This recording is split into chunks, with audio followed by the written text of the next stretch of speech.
老人家成日都話，人到咗一定年紀就要有三樣嘢：屋、錢同健康。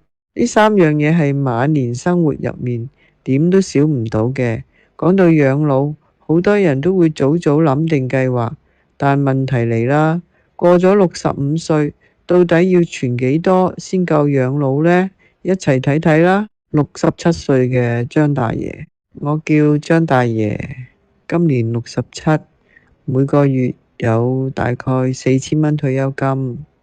中年嗰陣，我就開始為自己準備養老錢。不過講真，依家存落嚟都唔算多，大約得50萬左右。我平時鍾意養生，鍾意食新鮮水果，又愛食肉，仲有煙酒唔離身。別睇我每個月有4000蚊退休金，其實都啱啱好夠用。有諗過慳啲開支，但堅持唔到幾日又返老樣。開頭一兩日唔食肉唔飲酒都仲頂得住，不過耐咗就會口痕，想食肉想飲返樽，結果花費又增返。無肉無煙酒嘅日子真係悶到爆，所以開支始終壓唔低。年紀越大，身體問題越多，成日要去睇醫生，又係一筆開支。雖然有50萬喺身，但係講真，我對養老都冇乜底。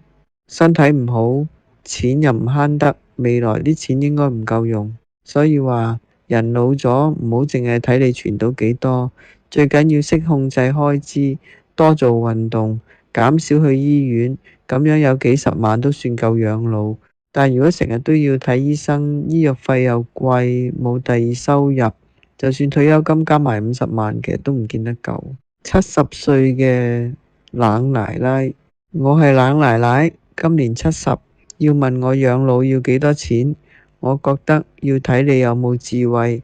中年之前，我從來冇諗過養老，成日覺得有仔女就唔愁。直到佢哋結婚，有自己家庭，有自己諗法，我先開始明白，人人都要為自己生活打算，靠人靠唔住。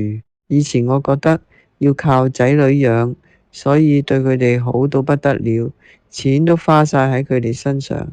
點知愈俾佢哋愈唔識感恩，仲成日覺得我哋拖後腿。嗰陣開始我就醒啦，老公老婆靠得住，仔女未必。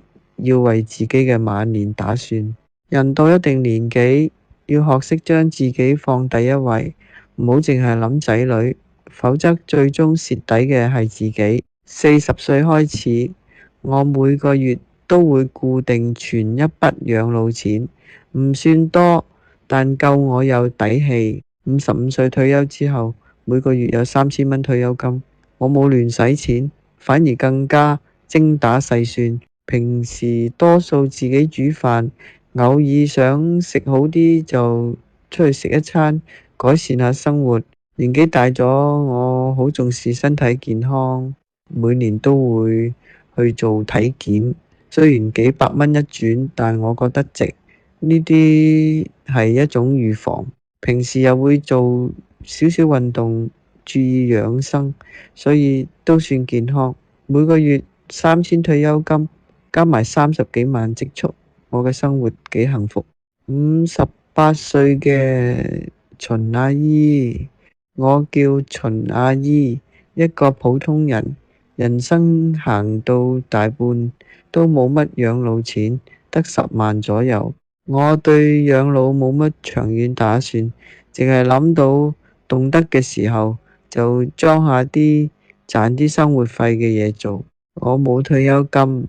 平時打散工賺少少錢，我住鄉下，飲食自給自足，每個月用幾百蚊就夠，有病都唔捨得睇醫生，輕微啲靠頂得就頂。雖然57歲，但身體仲好，每日落田幹活冇問題。仔女逢年過節會俾啲孝心錢，300、500我都感恩，佢哋堅持。俾我就收，唔俾我都唔會介意。我覺得開心過每一日就得啦。未來嘅事邊個話得準？活在當下就好。只要我仲喐得，就會繼續做嘢。病咗有錢就醫，冇錢就隨緣。生活一定要繼續，最緊要係個心態。最後，到底養老要幾多錢先夠？其實冇標準答案。最關鍵係你懂唔懂得過日子，識唔識打算。聰明嘅人會早啲準備，豁達嘅人會心態平和。佢哋唔埋怨生活，積極面對，唔愁唔悲，開開心心過好每一日。呢個就係最幸福嘅養老方式。